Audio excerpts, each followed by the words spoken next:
Por que diagnóstico de autismo estão crescendo tanto?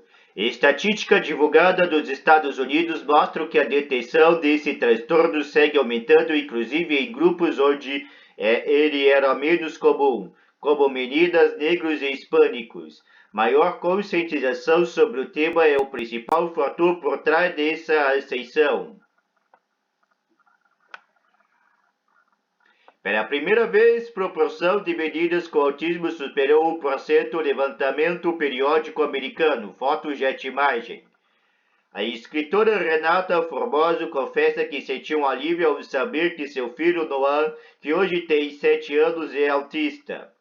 É óbvio que eu não desejava que ele tivesse o transtorno, mas receber confirmação desse fato funcionou como uma lanterna naquele momento. Eu finalmente soube que teria uma luz para nos ajudar a trilhar esse caminho, relata.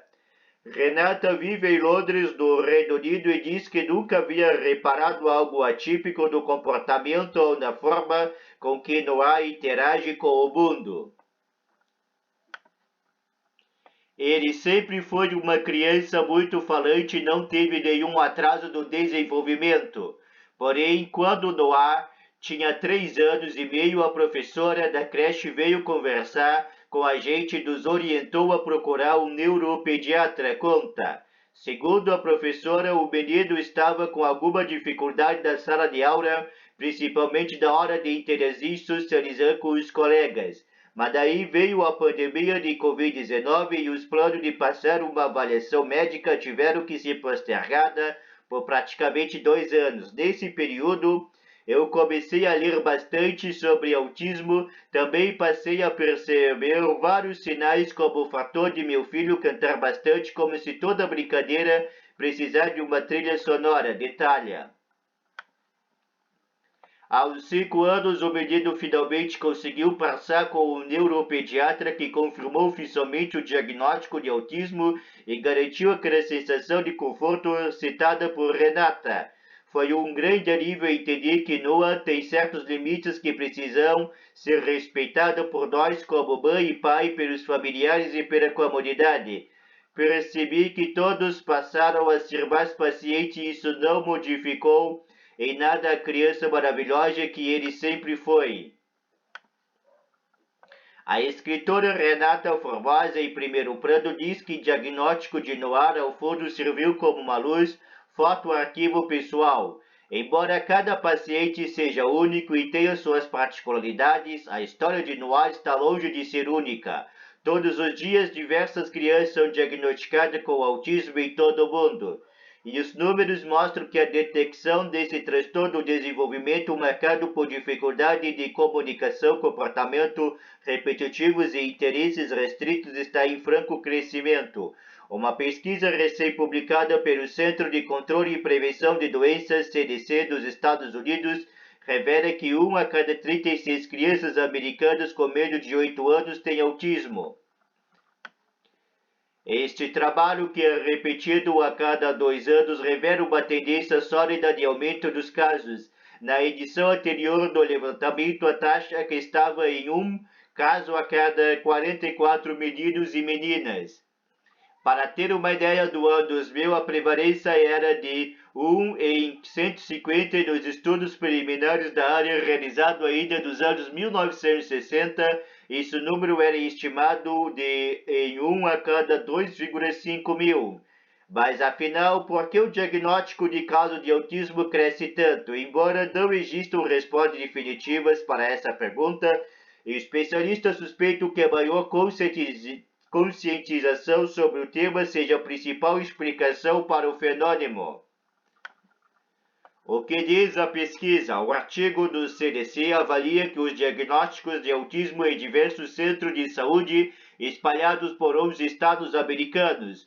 Os dados mais recentes apontam uma prevalência de 27,6 casos do transtorno a cada 1.000 crianças de até 8 anos, o que permite chegar à proporção de 1 para 36. O trabalho ainda mostra que o autismo é 3,8 vezes mais frequente em meninos e cerca de 4% deles têm a condição. Porém, as estatísticas também estão subindo entre o público feminino. Este foi o primeiro ano em que a porcentagem de meninas com autismo superou a casa de 1%. Outro ineditismo observado do levantamento deste ano tem a ver com a raça. A prevalência do transtorno foi a mais baixa em brancos quando comparado a de outros grupos como negros, hispânicos, uma reversão da tendência histórica. E essa não é a única evidência que aponta para uma exceção de um diagnóstico de autismo. Pesquisadores da Universidade de Newcastle, do Reino Unido, estimaram que em 2021 que a cada 57 crianças britânicas tem um quadro número que é significativamente maior ao registrado anteriormente no país. Infelizmente, não existem estatísticas oficiais ou trabalhos epidemiológicos do tipo realizado no Brasil. Estudos como o do CDC são muito importantes para pensarmos em políticas públicas específicas para esses indivíduos, analisa a neuropsicóloga Joana Portolese, coordenadora do Programa de Transtorno do Espectro Autista do Instituto Psiquiatra IPK do Hospital de Clínica em São Paulo. Diagnóstico precoce do autismo ajuda a intervir dentro das janelas de oportunidade do neurodesenvolvimento, apontam pesquisadores. Foto de imagem. O autismo está naquele grupo de doenças cuja origem é complexa e multifacetada. Entre os especialistas não há dúvida de que a genética tem influência nesse quadro. Mas não existe um único gene responsável pelo autismo, são alterações em diferentes trechos do DNA que podem levar ao desenvolvimento do transtorno, pontua Portolese. Mas as mudanças dos genomas não são capazes de explicar 100% dos casos. É aí que entram fatores ambientais, principalmente aqueles que acontecem durante os 9 meses de gestação. Por exemplo, filhos de pais ou mães mais velhos que já passaram dos 35 anos de idade no momento da concepção tem um risco maior de apresentar um distúrbio. Além disso, questões como estresse, sobrepeso, diabetes gestacional e hipertensão durante a gravidez são outros fatores de risco, acrescenta a especialista do IPQ. Portolese lembra que autismo não é algo que se adquire. A pessoa já nasce com transtorno e desde os primeiros meses de vida apresenta padrões que podem levantar suspeita e necessidade de uma avaliação médica. A forma como o olhar se estabelece é a compreensão do mundo social de entender o que a mãe e as pessoas ao redor estão querendo dizer, a expressão dos sentimentos, tudo isso pode ser diferente, descreve. Quebra-cabeça do autismo provavelmente envolve fatores genéticos e ambientais. Fotos de imagens. Janelas preciosas. Notar esses sinais precocemente, aliás, estratégicos, apontam os especialistas ouvidos pela BBC News Brasil. Existe janela do desenvolvimento neurológico que podemos aproveitar. A primeira delas vai ser até os 2 anos de idade, cita o psiquiatra Daniel Minarin, diretor clínico da Associação Vozes Atípica AVA. Se a intervenção acontece de forma precoce dentro desses períodos, o resultado é ainda mais positivo, complementa. Portanto, ficar atento aos sintomas e, caso seja necessário, marcar uma consulta com um especialista logo na primeira infância é muito importante.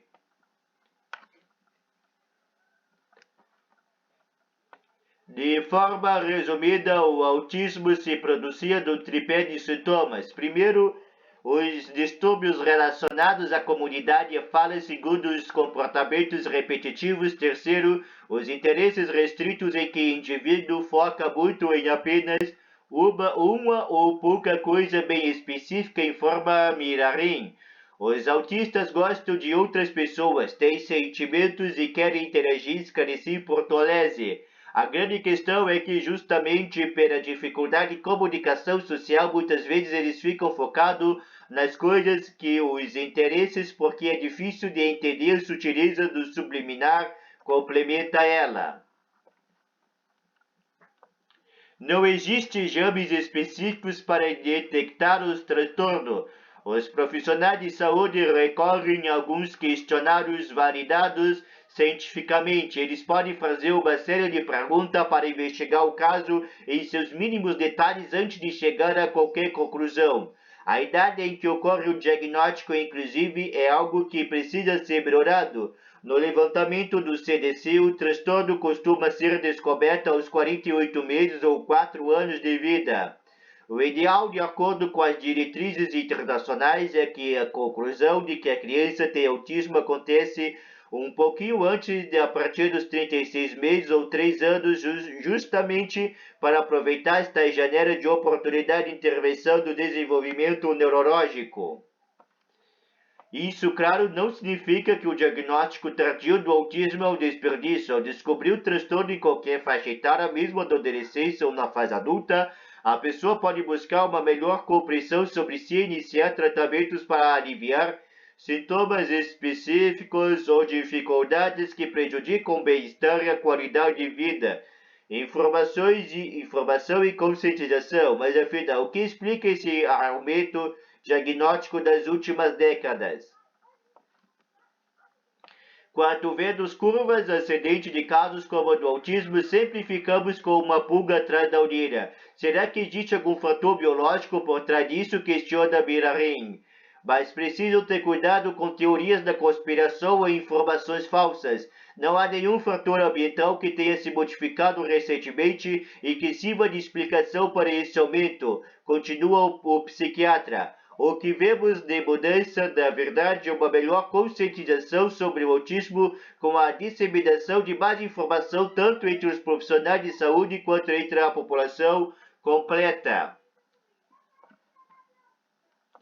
Essas estatísticas possivelmente refletem as melhorias da triagem de conscientização e até do acesso aos serviços de saúde pelas populações minoritárias, concorda Portolesi. Ou seja, como as pessoas estão mais informadas sobre o transtorno, elas ficam atentas e buscam ajuda caso percebam os sintomas em si mesmas ou em famílias próximas.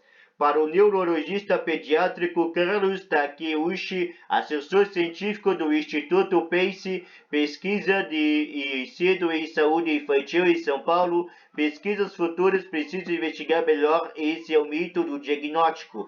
Pode ser que existem fatores genéticos e ambientais envolvidos nisso, opina. Takeuchi, que também é coordenador do Serviço de Neurologia do Sabará Hospital Infantil em São Paulo, reforça a necessidade de iniciar o tratamento quanto antes e sempre com o auxílio de vários profissionais. O paciente geralmente precisa de terapia cognitiva comportamental com análise aplicadas ao comportamento que ele apresenta, detalha. Também pode ser necessário fazer fonoaudiologia. Terapia ocupacional de suporte escolar complementa. Em alguns lugares, os médicos ainda prescrevem remédios que ajudam a lidar melhor com sintomas específicos como insônia ou dificuldade de concentração, por exemplo. Em outras palavras, não existe uma receita única ou um tratamento que sirva para todos os autistas, a depender do grau de comprometimento e dos sintomas. O indivíduo pode precisar mais de uma terapia ou de outra. Tratamento multidisciplinar e personalização ajuda a tratar o incômodo de cada indivíduo com autismo. Foto jet imagem. Aprendizado da prática.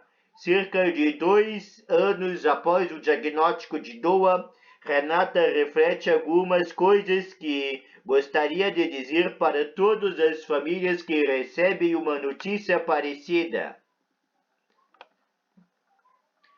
Certa vez ouvi uma frase que me marcou. Quando você conhece uma criança autista, você só conhece uma criança autista, diz. O espectro do autismo é muito amplo e cada indivíduo, cada família vai ter uma maneira diferente de lidar com o mundo. Renata também explica aos poucos com os outros pacientes pelas redes sociais a evitar certos termos que podem reforçar estigmas ou incomodar os portadores do transtorno. Não existe autismo leve, moderado ou grave. No Brasil, temos os níveis 1, 2, 3 de suporte de acordo com a necessidade de intervenção e apoio que a pessoa precisa e ensina. Frases como "nossa, mas ele não tem cara de autista" ou "ele é um anjo azul" também não ajudam. O autismo não tem cara e não podemos infantilizar a luta de pessoas que só querem ser incluídas, ir à escola, arrumar um emprego e fazer atividade diária, destaca a escritora. Por fim, Renata entende que a aceitação do diagnóstico pelas famílias é sempre o melhor caminho. Aceitar que seu filho tem autismo pode abrir um caminho maravilhoso para que a criança possa finalmente ser quem ela é, conclui.